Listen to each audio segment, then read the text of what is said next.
with holiday breaks coming up, how do we keep the procedures and expectations in place after those breaks, especially with Christmas break being a whole 2 weeks off?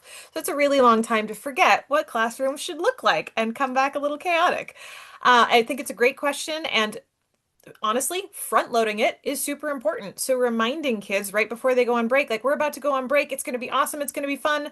Remember, when we come back to class, we're going to be ready to learn. So we're going to have lots of fun here too, but it's going to be blah, blah, blah, some of the same things that you have expectations wise. And so front loading it before they leave. And then when they come back, like having some light introductory, like how was your break type things. But as you're doing that, make sure that you are strategically practicing some expectation that you think that they're going to do poorly on during that time. So if they're going to forget to raise their hand and you know that your class really, really struggles with that, so they're going to do particularly poorly at it when they come back from a break, make sure that your really fun, light activity embedded within that is procedure practice for that thing you know they're going to struggle with. So that's one of the quick things that I have.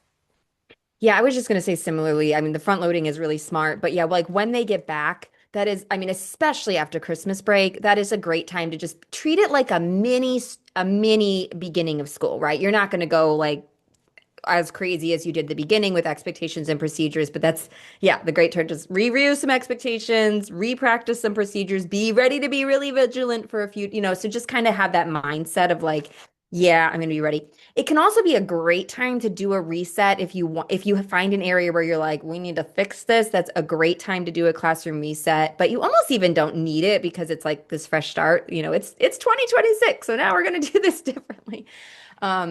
But I think after Thanksgiving, I don't know if I'd be as much of that, but a little bit, even mini version, kind of ready, kind of like I'm prepared to do this if needed, and maybe like just a 2 minute mini sermon on like reminders of what it is. I think that's smart to kind of just be ready for that.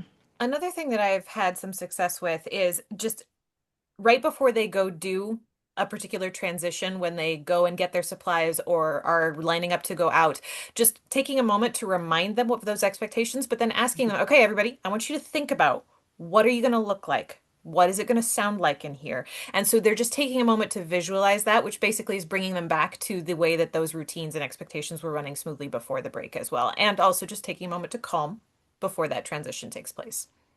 Yes, that's so smart. And that's so much more powerful than just, I mean, at the beginning of the day, you might just go over like a general behavior expectation, like remember, blah, blah, blah. But yes, that's what's really powerful when you get to those routines, just that 30-second, oh, what are we going to do? And yeah, just re reminding everybody because they're probably going to need it.